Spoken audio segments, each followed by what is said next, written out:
Hello and welcome back to Bicycle Legs and another edition of Favorite Song from Each Album.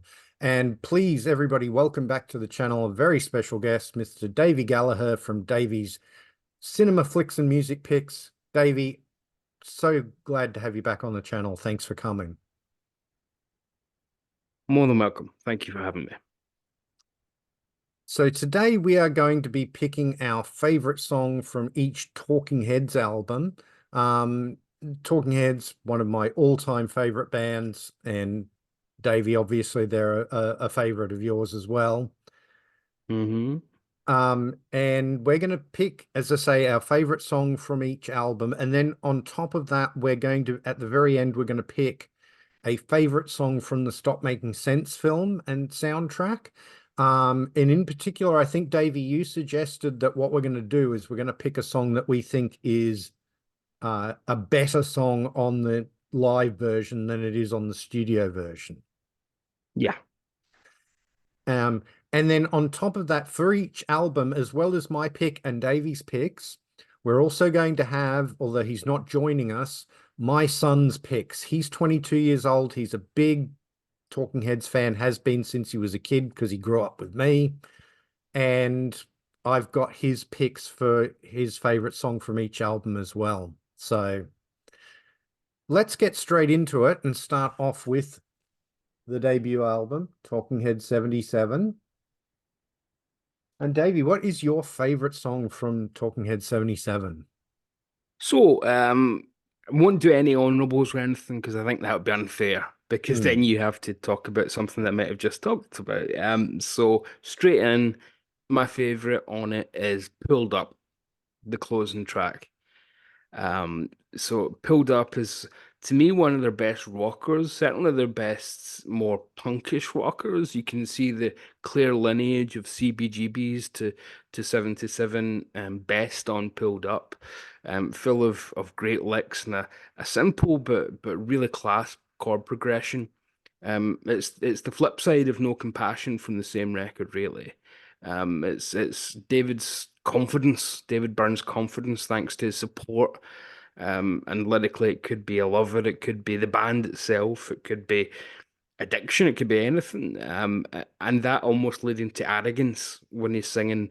I think of things that I might be. I see my name go down in history, which kind of rhymes if you pronounce it right. But and it's a song that gets better and better as it goes on, and builds up to a wonderful crescendo. Like a lot of their songs, there's a bit of a tempo change somewhere throughout it, without just being verse, chorus, bridge, like a lot of popular music. The version on the name of this band is Talking Heads. Their first live album is stunning, but even the studio version pulled up from 77 is magnificent too. It's raw as hell and wonderful. Yeah. No, it's interesting that you mentioned No Compassion being sort of the flip side of it because No Compassion is my favorite song Nah. on this album. Um, I love the sort of the fact that the lyric is so matter of fact and just blunt and in your face. You know, David Byrne only discovered much later in life that he was on the autism spectrum. But if you look at this lyric, it's pretty obvious. I mean, I know that from because I'm a bit on the spectrum myself, and sometimes you do get this sort of bluntness that you don't mean. Like you're just a little bit too matter of fact with people. And this lyric is very, matter of fact. It's very, it doesn't pull any punches. Um, but then the music to it is so great. It starts off, you're talking about tempo changes. It starts off really Mm. slow and sort of building up, with that whole inner world where people have problems part. And then he says, they say compassion is a virtue, but I don't have the time. And then it just gets a lot faster and more energetic. Um, love this song to death. Uh, yeah, it's my favorite song on the album. And then my son Max, he agrees with you. His favorite song on the album is Pulled Up. So there you Good go. taste. So the next album No, is no Psycho Killer. no.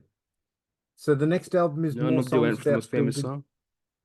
Next album is more songs about buildings and food. This is the first of three albums that they would have produced by the great Brian Eno, of course. Um, I feel like this album is a step up from Talking Head Mm. 77. Um, Even though some of the songs on this album are actually older than the songs on Talking Head 77. Yes. Um, Yeah. so what's your favorite song on this album, Davey? So like you mentioned, a lot of these songs are actually from the 75 demo, so we know they're older.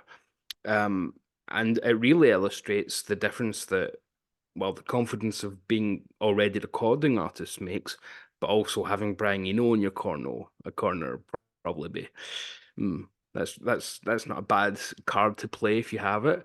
Mm, My favorite in the album, Warning Sign, which to me is the kind of centerpiece of the record. It fits nicely in the middle.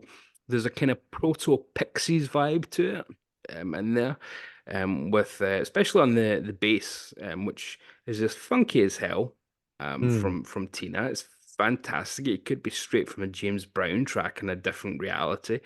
But then there's great rhythm guitar from David as well, which had some wonderful texture. It's a whole groove of a track. The whole track just grooves along. And when Jerry and David start doing the guitar interplay, it never becomes over the top. So you never think you're listening to television or something with that kind of interplay. It's much more subtle than that. It's much lower in the mix, much more subdued. They're not trying to one up each other. It's very much in service of the song, in service of the feel of the song. And what Eno does to it with things that weren't on that first record, such as the processed vocals, it just brings it up sonically. The delay on the snare drum from that Chris is playing, again, just brings it all up sonically and makes older songs that would have been more primitive sound like, as you said, a step up from the debut, sonically, production wise. So it just shows you that these songs that were older, more primitive, just with a different producer at the helm, an actual producer at the helm, can turn mm. into something more advanced and more musically literate. And yeah, Yeah. so warning sign. Yeah, well, I mean, we're all in agreement on this one because Warning Sign was my pick and it's also my son's pick. Ah, But I'm going to talk about another song on his this album. I'm going to go for my second favorite, and that is Artists Only, which again is an older song. I hmm. believe that song even predates Talking Heads itself. I Yeah, believe that was one of the songs that uh, David had co-written with the band that he and Chris were in, like back at the Rhode Island School of Design before Talking Heads yeah, were a thing. But I love this song. I love the chiming guitars in the intro. And again, beautiful bass playing from Tina on it. Um, you get the wonderful, it's a lot of this is instrumental. Like this song is sort of kind of half instrumental and half vocal. yeah, Um, and then the lyric is funny as hell. Um, the way David delivers it is just so great too. He's absolutely on the top of his game with his sort of paranoia and that sort of thing, especially I'm thinking of the part where he's, I don't have to prove that I am creative. I don't have to prove, you know. Absolutely love that. So yeah, that's my second favorite song on the album is Artists Only. But I definitely agree with you about Warning Sign. That is the centerpiece of that album. So Then on Feet of Music then, yeah, my um, personal favorite Talking Heads album, Fear of Music. really, so for me, although I do really like it, there's one track on it that is so far out and away my favorite on it. And it's because when I discovered the album when I was a teenager, it took me by surprise entirely. In that this isn't Talking Heads. I'm talking, of course, Memories Can't Wait. Because that just isn't Talking Heads. It's not the sound that anybody and their granny would expect from Talking Heads. Musically, lyrically, psychologically, it's one of the heaviest things they've ever done.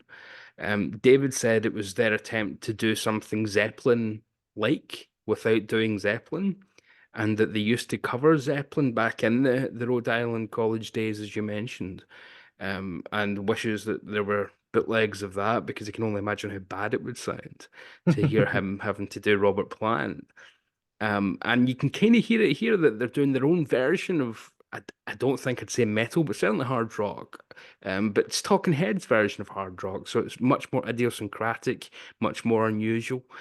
And it fails miserably at being a Led Zeppelin song, but it's not trying to do that. It's their filtering of what that means. It's kind of wonderful. It's a nightmare set to music, really. It's Mm, terrifying if it hits you in the right vein, I think. It's a really people say dark about a lot of songs, it's an overused term, but this is a nightmare. This is terrifying, and perfect for an album such as Fear of Music, where it's exploring those kind of themes, and it's full of lyrical contradictions. Never woke up and had no regrets, and then the next minute he's wide awake on memories. So which is it? You never woke up or you're wide awake. So it's full of contradictions lyrically, that kind of paranoia and contradiction goes throughout the album thematically, and it's throughout this song definitely.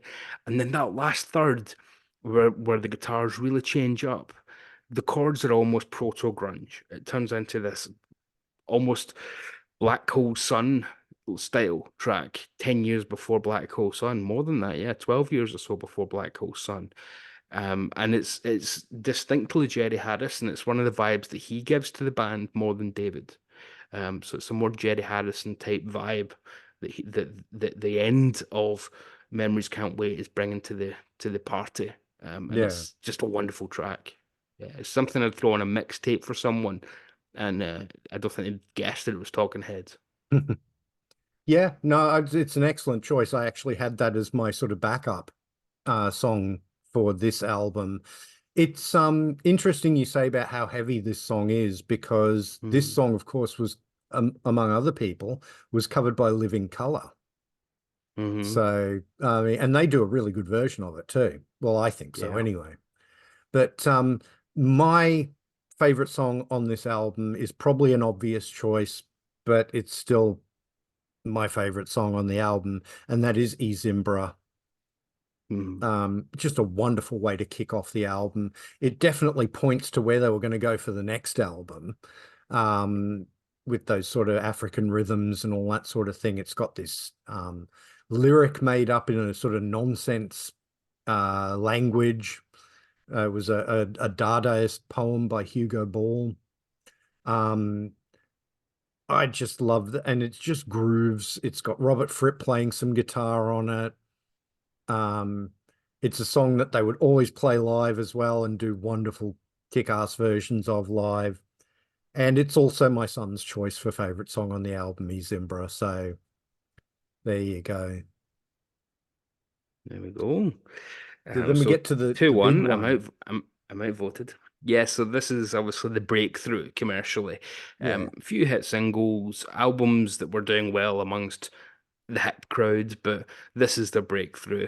Um, and as you mentioned there, you're going for a predictable choice. By Talking Head standards, it's certainly not mainstream predictable. But I went through the albums and thought, I'm certainly not going to lie to myself and go hipster just for the sake of it. I'm going to go with my absolute favorites. So, as commercial as it is, I'm going for Once in a Lifetime for Yeah. Remaining Light. It's a masterpiece of pop, just a total masterpiece. Later on, a lot of US radio stations would only play the live version because it's much more traditional rock. A lot of the stuff that's done on keys would be done on guitar for the live versions. But this original version is just a new wave masterpiece. It explodes them into the mainstream, just pulls them into the stratosphere. Helped, of course, by an iconic music video, easily one of the top five music videos of the 80s in terms of iconography.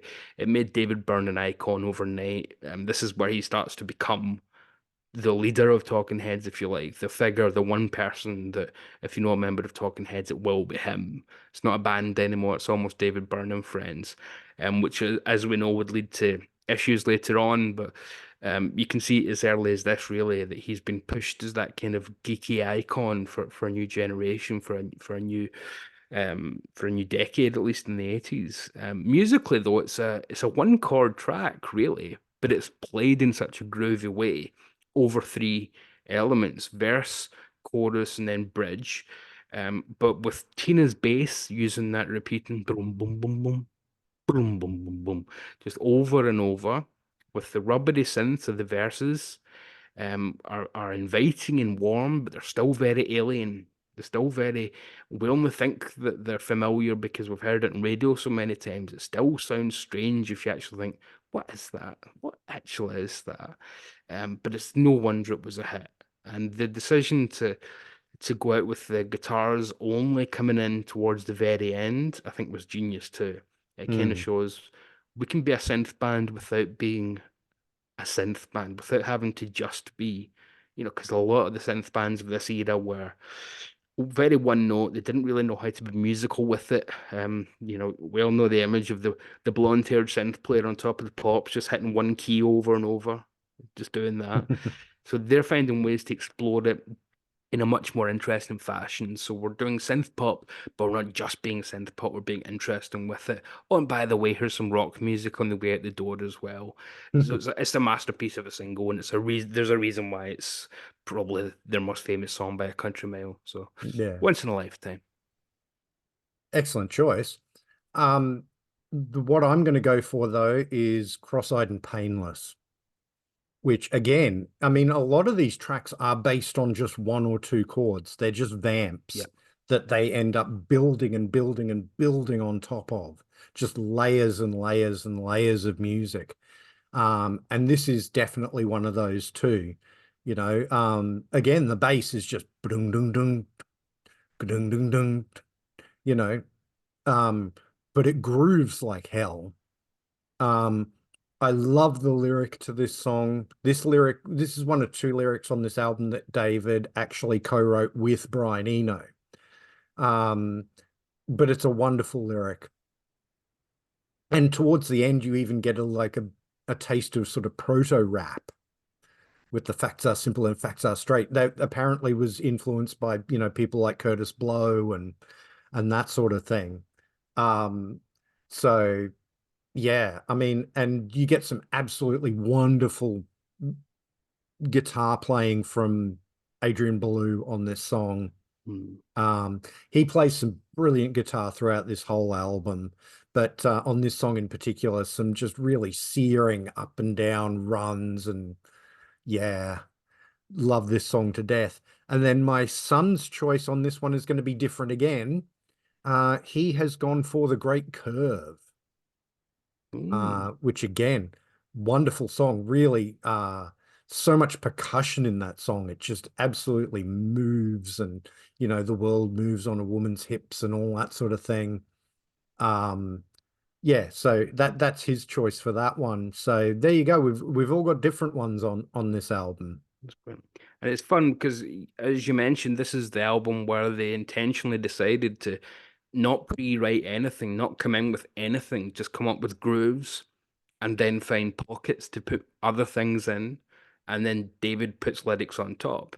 Yeah. I think he referenced the Miles Davis approach. It didn't quite work out that way, but it certainly led them to do things like, the preacher of Once in a Lifetime, which you wouldn't write in advance. If he'd just come in with that as a lyric, you wouldn't do that in advance. It can only really come when you've got such a bizarre piece of music underpinning it and saying what works on top.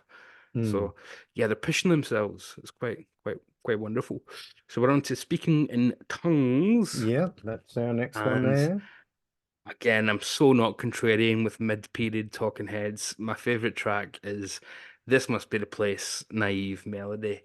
Um, I mean, both titles, whichever you want to go for, the title or the parenthesis are perfect titles for this track. It's gorgeous and it's warm, which is another side of the band that aren't talked about very much. So they do have that tender, yearning side, because David Byrne's a writer who's very observational and does, if you like, speak in tongues about observations about life rather than singing pure relationship things, this is as close as they really get to a traditional love song. But a bit like Peter Gabriel singing In Your Eyes, I see the doorway of a thousand churches, it finds a way to come up with much more interesting and poetic ways to do a love song. Rather than just I love you, you love me, we're a happy family. It doesn't resort Mm. to cliche. It's painfully romantic, but it's never cloying, it's never cliched. I mean, you know exactly what it feels and what it means every step of the way from that gorgeous intro with the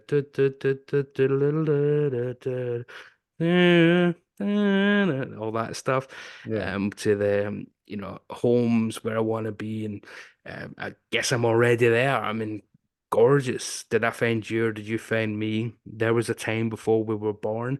Yeah, I mean it's very lyrically like Dylan's Born in Time, about a relationship that's frozen in an instant of where they came together, which I kind of just don't associate with David's writing at all.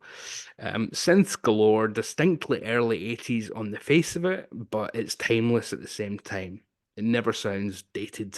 It never Yeah. sounds like, oh, that's old. Uh, Gorgeous stuff. So this must be the place. Naive Yeah. melody. Well, it's my choice too, and I'll just add a little bit before I go with my second pick. And that is, I mean, this song again was written, as was most of this album, was written based on grooves that they would come up Hmm. with while jamming. But with this one, they actually kind of swapped instruments a little bit. And David Byrne's playing the keyboards instead of guitar, and Jerry Harrison's playing bass, but he's playing it on a synth. And Tina's playing the guitar, that ting ting ting ting ting ting ting ting, which to me underpins the whole track. Um, Yeah. but I absolutely agree with you. A lot of people think that David Byrne and his lyrics are all about alienation and all that sort of thing, but this song couldn't be further from that. Yeah. This is a warm, welcoming song.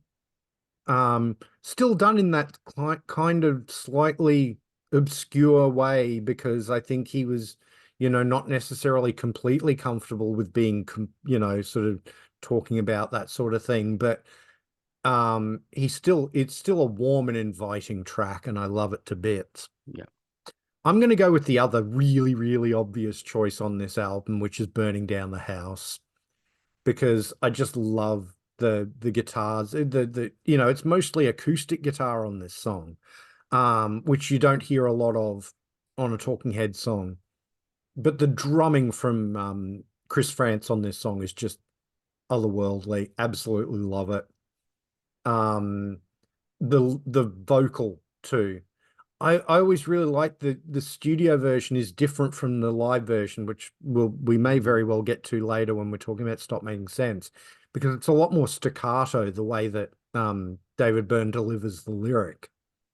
Yeah, I mean, there has got to be a way. Yeah, Turns exactly. into there has gotta be a way on the Yeah. live version. So yeah. So, but so that's my choice, Burning Down the House. It was their only top 10 hit in the US too. It didn't do anything here, funnily enough. Wow. Um, Funnily enough, Talking Heads would get very popular in Australia with the next couple of albums. That they were what were really big here. So, and then my son's choice is different again. He has gone for Making Flippy Floppy, which again, I Wow. love that song too. So, uh, yeah, it's a good choice. That's the thing though, with all of these Talking Heads albums, I don't think there's a single album here where somebody could choose a song and you'd just go, nah, that's not the right choice. You'd go, well, Hmm. that's not my choice, but I can see where you're coming from, because they're all wonderful songs, really. So now we I've just get looked to, up. sorry.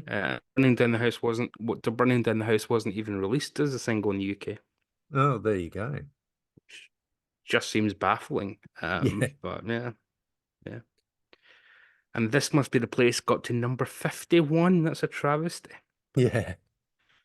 So then we get to Little Creatures where they change direction again and go very much for concise pop songs for the most part. What did you choose for this one, Davey? So I did go for, again, a nice obvious one. It is their only top 10 in the UK. It's The Road to Nowhere. Yeah.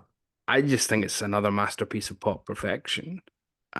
Which, first of all, speaking of music videos like we did of Once in a Lifetime, this music video does the sledgehammer gimmick before Sledgehammer ever did. It's got the moving Play-Doh effects years, well, 2 years before Peter Gabriel. So quite remarkable that Talking Heads were there first and don't get any of the credit that Peter Gabriel does for that Sledgehammer video. But it's an unusual track. I mean, at this point, they are huge. They start making sense as hits, and they are everybody's cool favorite band. Even if they're not the biggest sellers, they're certainly the hipsters du jour. And Little Creatures, as you said, is their attempt to lean very much in that direction. And Road to Nowhere, you'd think on the face of it, why the hell would you have an accordion being a lead instrument on something that you're trying to push as your most commercial thing? Because, 1985, accordion wasn't exactly the lead instrument in rock and pop, but it works perfectly as, again, this very esoteric version of pop music. So Jimmy McDonald's accordion adds so much to affairs, not a hip instrument, but the decision to have the a cappella introduction from the full gospel choir, at least three versions of the vocals are David Byrne being double or triple tracked, does so well to set the scene. And then the decision to have, right, so if we're on the roads, what shall the beat be like? Well, it should be a march, shouldn't it, if we're on the road to somewhere? So Chris Mm. does it as a marching beat, a military beat the whole time, right the way through. That's just genius. And the lyrics are very classic Talking Heads, classic David Byrne, existential but relatable if you want to, if you want to take a reach. Is it about the inevitability of death? Is that the city in my mind? And we're all on the road there. We're on the road to nowhere. But it's all right. It's all about the journey. It's not about the destination. But then it's all about the gallousness of David Byrne's performance at the same time. The strange little parts that he'd add in with the highs and the on all the verses and the choruses where he would just find little spaces that need something to fill them. So he just throws in a hey, for no reason at all. Which just adds to an overall aesthetic of his kind of out there persona, but also makes the song a bit more memorable at the same time. And it's just a ridiculously infectious song at the same time. At the end of it, for days after, you could easily be, we're on the road, It would just be stuck there for ages because it's that kind of song. It's timeless again. It's one of those songs that was meant to be a hit single and succeeds. Yeah. No, excellent choice. Yeah, but that was a big hit here as well. You were talking about those little vocal bits that he would put in. He does that at the beginning of the album too with And She Was. Like there's a bit of that sort of thing going on with And She Hmm. Was too. Um, which was also a big hit here. Um, the song I'm And gonna he go, sings that in quite a different voice as well. yeah, the song I'm gonna go for is The Lady Don't Mind. Um, I love the feel of this song. The funny thing is, when this was the first single, at least it was here in Australia. And when it first came out, I actually didn't like it very much. I don't know why, but it just didn't really appeal to me all that much. But as I've gone on and listening to Talking Heads, it's become my favorite song on the album. Um, it's probably the one song that is a bit of a throwback to the sort of speaking in tongues kind of feel. Although the production's very different on this album than on Speaking in Tongues, but it is a song that all four of them wrote the music for. It's a groove that they came up with, and then David Byrne wrote a lyric over the top of it. Um, but I love the sort of almost Latin feel that Chris does with the drums on this song in the verses. And then it's a straight ahead rock thing into the choruses. And I love the horns on this song. Um, it's a great lyric too, again. Um, just one of those sort of lyrics where David's sort of exploring, you know, people's psyche and that sort of thing. So yeah, again, as I say, when I first heard it, didn't really like it very much, but now it's my favorite song on the album. So it's funny how that goes sometimes. And then my son's, And especially with sorry. yeah, no, no, go ahead. So I think there's a slight delay. It's almost Yeah, like you're on the other side of the world. Uh, yeah. um, the um the I forgot where we were. What was the last thing you said? Talking about The Lady Don't Mind. Yeah, but what about it? It's completely escaped my mind. Oh dear. But anyway, it wasn't a hit here either. It got to the 60s, I just checked, but it was the Yeah, lead single. So I wonder if it was almost put out as a, you know, we've got a new album coming out, but we're not going to promote it big because we know we've got a couple of bangers coming up because the next two were smash hits. yeah. And come on, Lady Don't Mind is not an obvious smash hit single in the way that, No, it's the not. next two were. So Yeah. I think there's a little bit of promotional nonsense going on there, to be honest. I don't think that was ever going to be a smash.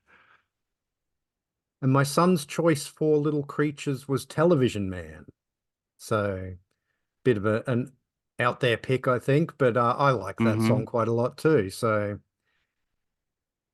and then we get to True Stories. So, True Stories, a little bit unusual for me, because I grew up with the film, the film that David Byrne made of the same name, and absolutely loved it. It's actually one of the reasons I get into Talking Heads. I fell in love with the movie. So I have a real tough time distinguishing the album from the film.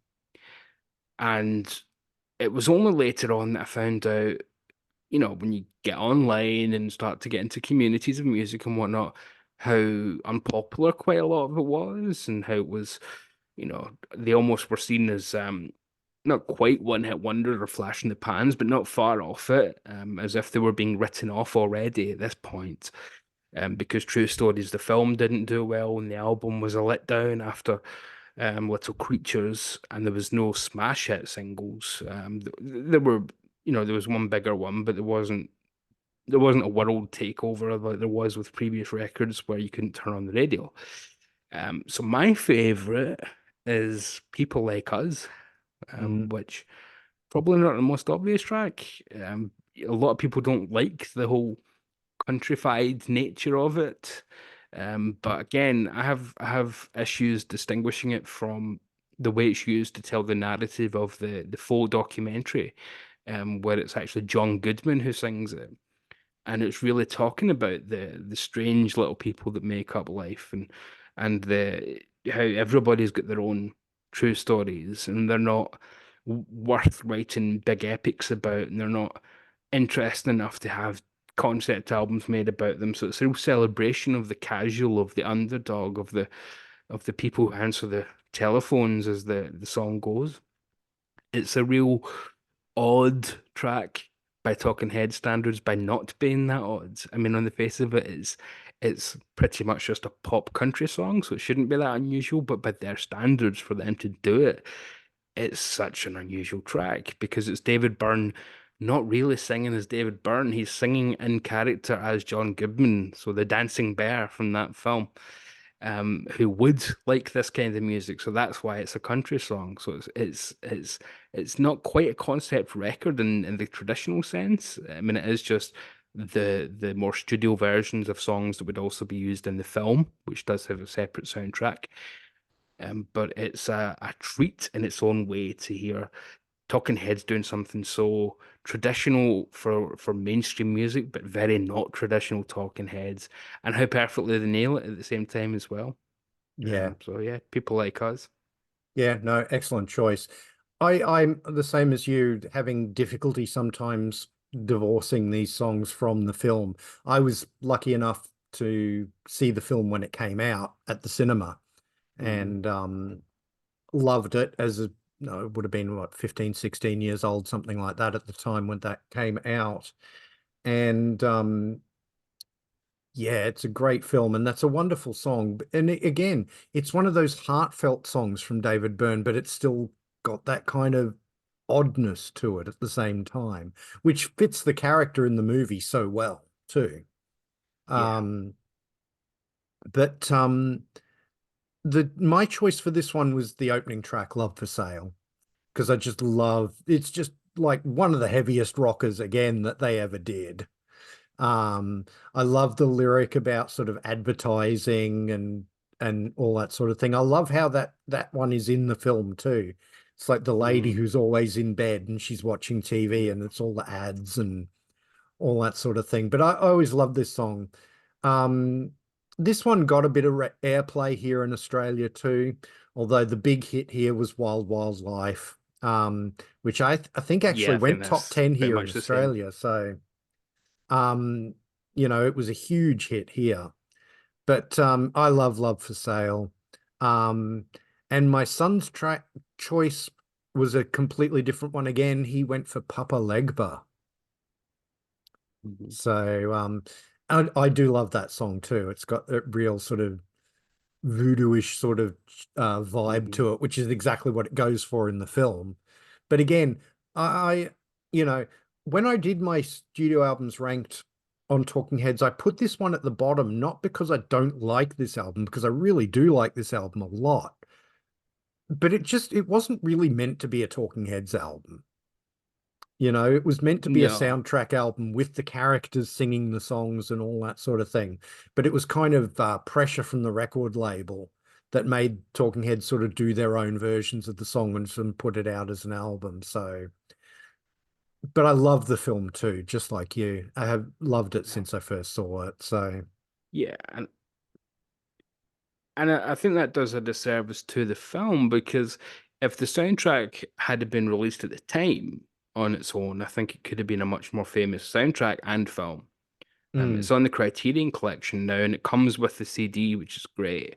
But for years, you could only get the Talking Heads version. You had to rely on bootlegs and things to get or just watch the film and get the parts from the film that you get.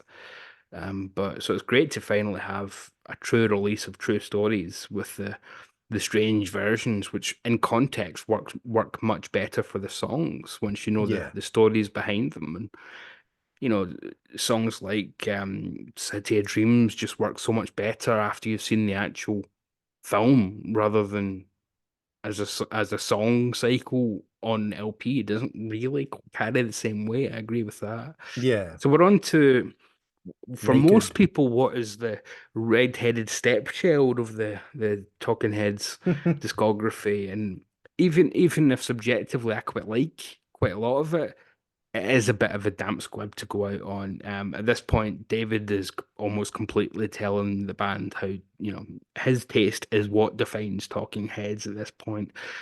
But there's also this bizarre narrative that the whole thing is this Latin salsa records, and that is not quite true. I think that sums up a chunk of it, but I think they're also conflating some of David's early solo work with that because there are Yeah. swathes of it that are nothing to do with that at all, including my pick, which is the closer, so the last track in their last record, Cool Water. So that it's not bossa nova, it's not Latin, it's nothing like that. I mean, the album has Johnny Marr on it, for goodness sake, and Kirsty MacColl and Steve Lillywhite produces it. So it's not, they haven't gone Buena Vista Social Club on us all of a sudden. I mean, Cool Water is a dirge. It's a dark, brooding song about the plight of the workers, particularly in the third world, but equally for anyone who breaks their back at the coal face, as it were. So working for the man, if you like. So it takes these themes that could almost be a more dark side of true stories, where the characters in that are quite naive. But if they realize quite how they're being into roles in life, they would probably sympathize more with Cool Water. because they're all being pigeonholed into this is your job and you'll do it until you break, basically. And Cool Water kind of calls out that life of the worker of the establishment for breaking people down, which again is not a protest music from Talking Heads isn't something that you think of at all, Mm, really, as part of their oeuvre.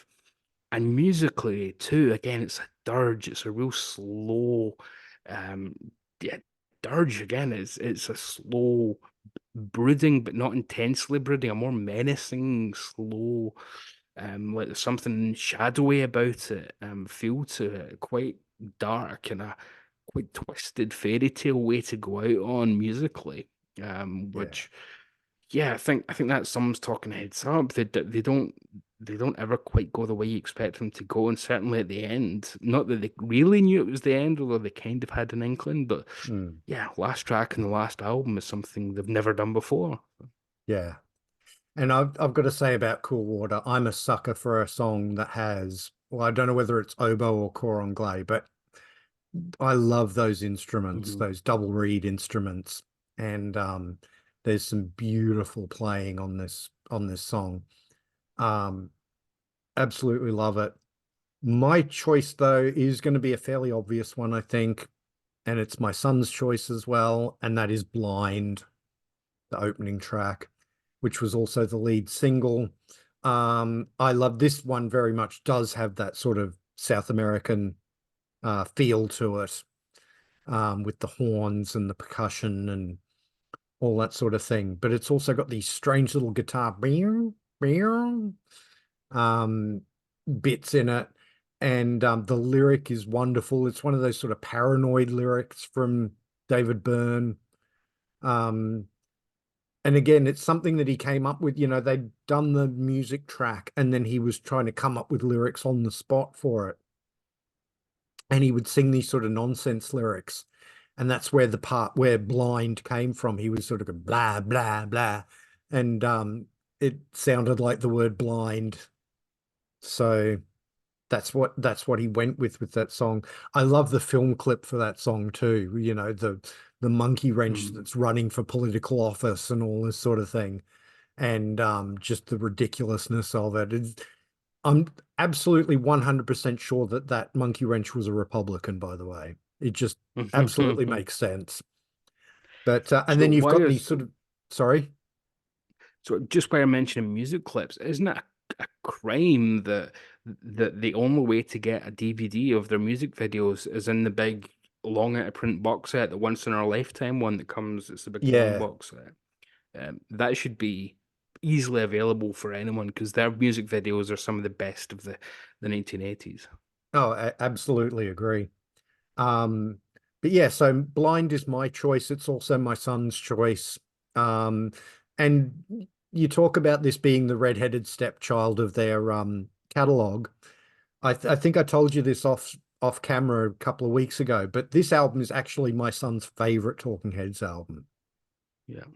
So it's a real sort of contrarian choice, but and it ranked pretty high when I did my ranking as well. I think I hmm ranked it about hmm third or fourth, something like that. It's an album I really like a lot.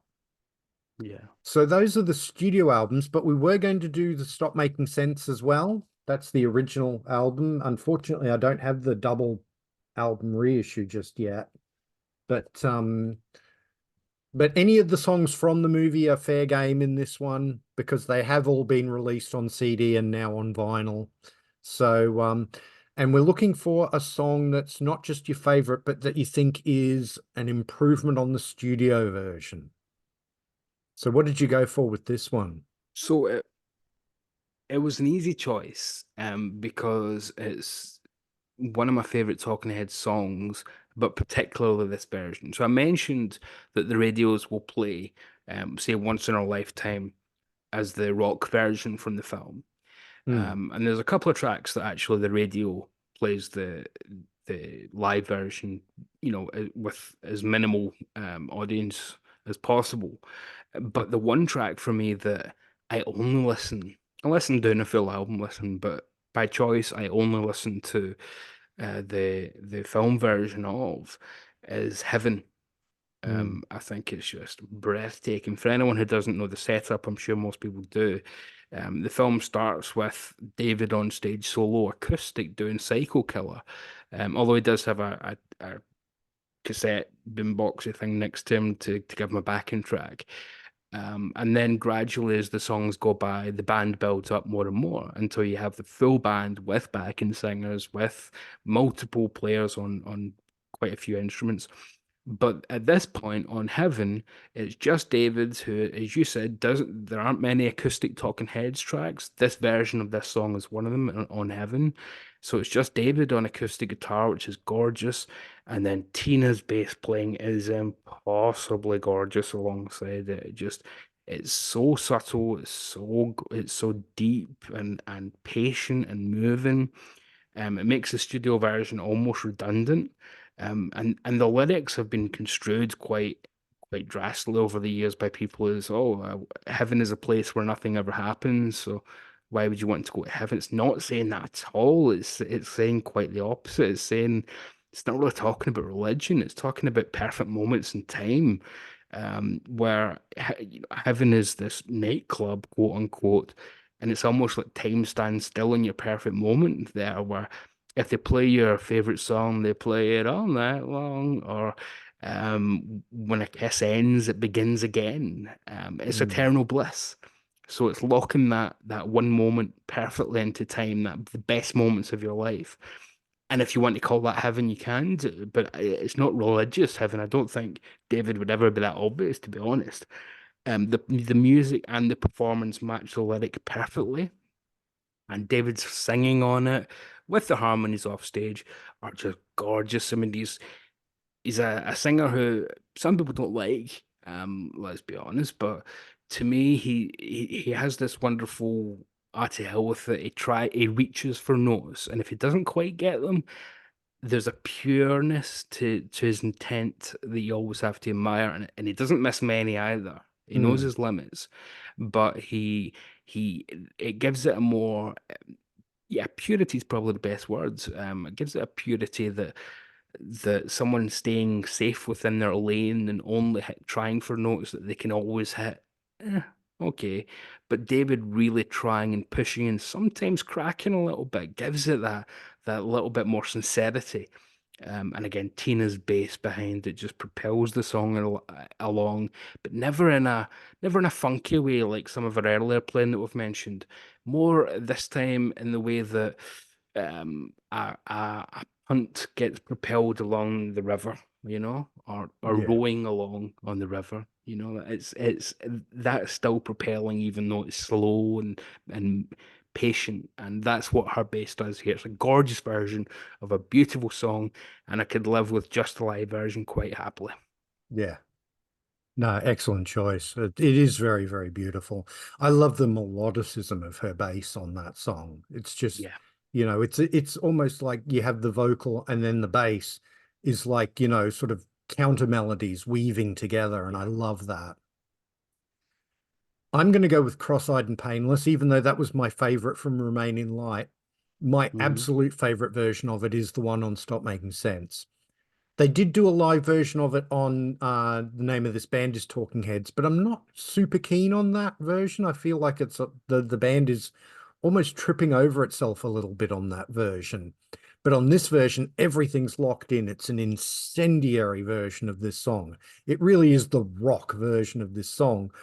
But what I also love about it is you get to hear something that Tina would often talk about, which is the underratedness of David Byrne, the guitar player, because Yeah, he he's a plays some, brilliant rhythm guitar player.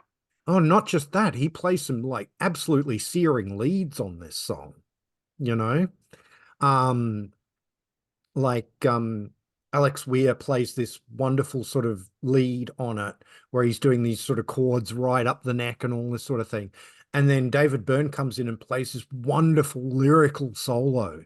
And then he sort of plays with his, makes sound effects playing with his pedal on the floor and all this sort of thing. But I just love how just propulsive this version of the song is. Absolutely wonderful. Yeah, and I guess the reason I suggested this album and not the name of the band is Talking Heads is because the versions on Name of the Band are often great, but they tend to be great expansions of the studio versions rather Mm, than quite often reinventions as they are on Stop Making Sense. yeah, So there's a sense that with a larger band, because it isn't just the core band, obviously by this point they've got a full lineup, that they're looking for different parts, and knowing them, they're probably bored with doing the old, more punkish arrangements of certain things. So what more can we do? Let's try and do something unusual, and let's change them up. And yeah. as we know from David Byrne's solo career, he's continued to do that. He's played a lot of these old songs, which he didn't do at first for a while, but he's played a lot of the old songs in very different ways over the decades since. Mm, yeah. And then my son's choice for this one was Burning Down the House, which could have easily been my choice too, Yeah, because it's just again, I think it absolutely. I am of the opinion that all the songs from Speaking in Tongues that are in the Stop Making Sense movie are better in the live versions than they better. are on the studio versions. And Burning Down the House is definitely no exception to that. Yeah, it's a remarkable live document of a band at their peak, and it always stays with me. The film critic Danny Perry reviewed it, and he said it's the first time that he realized that his generation of music, which was the Stones, the Who, the Beatles, blah blah, blah, that they were dinosaurs. Yeah, That it was the first music film that made him realize this is music now. This is it, and they're not just young punks.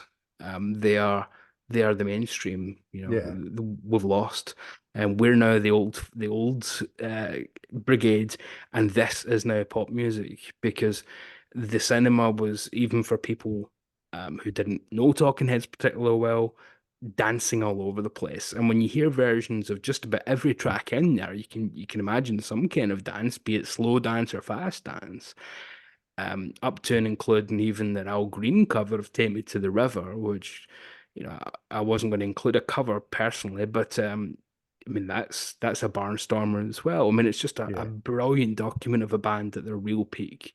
And I'm so glad we have it. It's coming to 4K this year, which I'm really yeah, looking forward to seeing. yeah. So there you have it, everyone. Those are our favorite songs from each Talking Heads album. Davey, thank you so much for doing this. Really, really appreciate it. It's been a lot of Pleasure. fun. Um, Davey's cinema flicks and music picks. If you're not already subscribed, please go and subscribe. I will leave a link to that in the description. I will also leave a link in the description to my Talking Heads studio albums ranked. Please do let us know in the comments, what are your favorite Talking Heads songs? Which are your favorite from each album? Because I'd love to see other people's lists and see why you choose those songs. Please do like, share, and subscribe. It really does help the channel out. If you're new to the channel, please go and have a look at some of my other videos. I have everything playlisted, so if you want to see my other favorite songs from each album shows, there's a playlist for those. If you want to see some of my studio albums ranked shows, there's a playlist for those. And if you want to see my appearances on other people's channels, I also have a playlist for those.